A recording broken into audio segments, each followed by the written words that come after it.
Hello दोस्तों, मेरा नाम प्रतिमा है और मैं अभी बीटीसी कर रही हूँ। मैंने प्राइमरी स्कूल में टीचर के लिए परीक्षा भी दिया है। हमारे घर में कुल 4 लोग रहते हैं। मैं, मेरा भाई और मेरे मम्मी पापा रहते हैं। मेरी उम्र अभी 24 साल है। मैं अपने शरीर को भी मेंटेन करके रखती हूँ और रोज सुबह ही व्यायाम भी करती हूँ जिससे कि मैं फिट रह सकूँ। और मेरे भाई की उम्र 21 साल है। हम दोनों एक दोस्त की तरह रहते हैं, जिस वजह से हम दोनों आपस में एक दूसरे की बात भी शेयर करते हैं। एक दिन मैं अपने भाई से कुछ सीक्रेट बातें कर रही थी। मैंने उससे पूछा, राहुल तुम्हारी कोई गर्लफ्रेंड है कि नहीं? राहुल बोला, नहीं दीदी, अभी तक ऐसी कोई नहीं मिली। अगर आप जैसी मिले तब तो प्रयास करूंगा। इतने में ही वहां पर मम्मी आ गई और राहुल को किसी काम से बाहर लेकर चली गई। मेरे भाई के मुंह से आप जैसी बात सुनकर मेरे तो होश उड़ गए थे।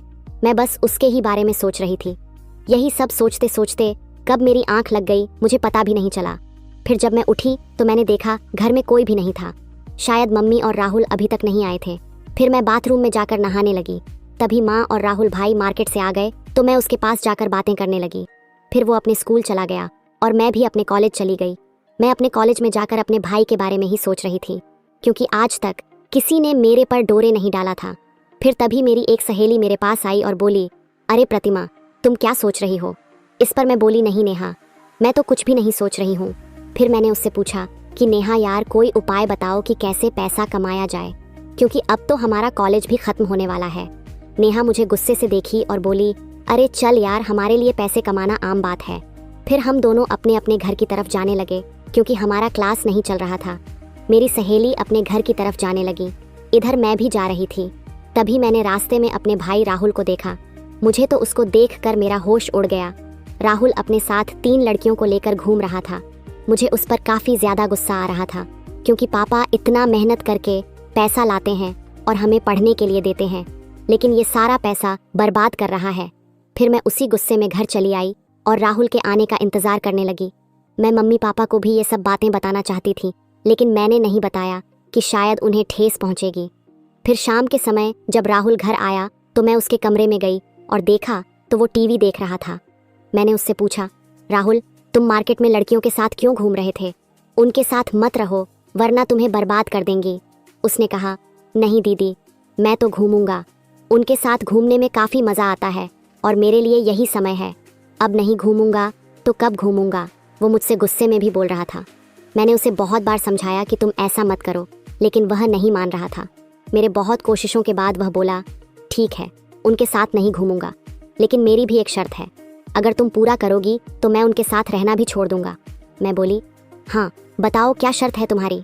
तो राहुल तुरंत बोला, जैसे लड़कियां मेरे साथ घूमती हैं, अब से तुम मेरे साथ घूमो भी और मेरी ज़रूरतों को भी पूरा करोगी। मैंने उससे कहा, नहीं, यह नहीं हो सकता, मैं भला क्यों तुम्हारे साथ घूमेंगी? तो इस पर राहुल बोला, तो फिर ठीक है, मुझे मत समझाओ, मैं जो भी कर रहा हूँ तुम मुझे मत बोलो। फिर मैं बोली, चलो ठीक है, शाम को सोचकर बताती हूँ। इतना कहकर मैं उसके कमरे से अपने कमरे में चली गई और बैठकर सोचने लगी। अब मुझे पूरी तरह से समझ आ चुका था कि मेरा भाई मुझसे क्या चाहता है। मेरे भाई की कही हुई बातों को सोच सोच कर मेरे दिल की धड़कन बहुत ही ज़्यादा बढ़ गई थी। मैं अब तक ये सब एक्सपेक्ट भी नहीं किया था कि मेरा भाई भी मेरे साथ ऐसा कुछ करने की सोच सकता है। मुझे तो लगा था कि बाहर का कोई लड़का ही मेरे साथ पहली बार क्रिकेट का खेल खेलेंगे, लेकिन यह बातें सुनने के बाद मुझे लग गया था कि मेरा भाई ही मेरे जवानी का उद्घाटन करेगा और मेरी ताबड़तोड़ क्रिकेट खेलने वाली ख्वाहिश को पूरा करेगा। ये सारी बातें सोच सोच कर मेरे दिल की धड़कन इतनी बढ़ चुकी थी कि अगर कोई सामने रहे तो उसे आसानी से सुनाई दे जाए। फिर मुझे कुछ दिन पहले की भी बात याद आ गई कि वह मुझे कैसे देख रहा था। मैं उसको पूरी तरह से समझ गई थी कि वह क्या करना चाहता है। मेरे पास तो बहुत बड़ी समस्या थी कि अब मैं क्या करूं। अगर मैं हाँ नहीं बोलूँगी तो वह उन लड़कियों के चक्कर में बर्बाद हो जाएगा और उसकी पढ़ाई भी खराब होगी, और अगर हाँ बोलूँगी तो वह मेरा भाई है। फिर मेरे दिमाग में अचानक ख्याल आया कि शायद मुझे भी उसकी ज़रूरत है और यह बात घर में ही रहेगी। इससे हमारी इज्जत भी बची रहेगी और मेरा भाई भी सुधर जाएगा। यही सब सोचते सोचते मैं सो गई। फिर जब मैं सुबह उठी तो राहुल के कमरे में चली गई। अब मैं भी उसके लिए बेताब हो रही थी। फिर मैंने उससे कहा, ठीक है राहुल, मुझे तुम्हारी शर्त मंजूर है, लेकिन चलो पहले हम शॉपिंग करेंगे, बाद में तुम्हें जो करना है वह कर लेना। फिर मैंने उससे कहा कि यह बात बाहर किसी को पता नहीं लगना चाहिए और तुम उन लड़कियों के साथ भी आज के बाद मत दिखाई देना। वह बोला, ठीक है, आज के बाद आप जैसा कहोगी मैं वैसा ही करूँगा। लेकिन मैं वर्षों से इस दिन का इंतज़ार कर रहा था। आज वह दिन आ ही गया। फिर मैं मम्मी के पास चली गई और नाश्ता बनाने लगी। चूँकि आज रविवार था तो हमें कहीं नहीं जाना था। फिर मैं, पापा और राहुल नाश्ता करने लगे और उसके बाद मैं और राहुल शॉपिंग करने चले गए। मार्केट जाकर राहुल ने मुझे कपड़ा दिलवा दिया और अपने लिए भी कपड़ा ले लिया। साथ ही मैंने अपनी मम्मी के लिए भी एक साड़ी खरीद ली। फिर शॉपिंग करके हम एक रेस्टोरेंट में गए और वहाँ से खाना खाकर घर चले आए। फिर शाम होते ही मेरा भाई राहुल मुझसे कहने लगा, चलो अब अपनी शर्त पूरा करो। तो फिर मैं भी शर्त के मुताबिक अपना काम करने लगी। हम एक कमरे में चले गए। कमरे में बहुत ज़्यादा अंधेरा था तो मैं लाइट जलाने को कहा। इस बात पर मेरा भाई भी राज़ी हो गया। वह मुझसे कहने लगा कि हाँ, लाइट जला लो, मुझे आज सब कुछ साफ साफ देखना है। और उसने लाइट जला दी और धीरे धीरे करके क्रिकेट खेलने की तैयारी करने लगा। मेरा दिल बैठा जा रहा था। मेरे दिल की धड़कन समुद्र की लहरों की तरह उठ रही थी। वह साफ साफ किसी भी सामने वालों इंसान को सुनाई दे रही थी। लेकिन मेरा भाई इतना वाइल्ड था कि धीरे धीरे करके मेरे साथ वह सारी चीज़ करने लगा जो एक पति अपनी पत्नी के साथ करता है। राहुल को मैं नहीं, बस उसकी ख्वाहिश से ही दिख रही थी।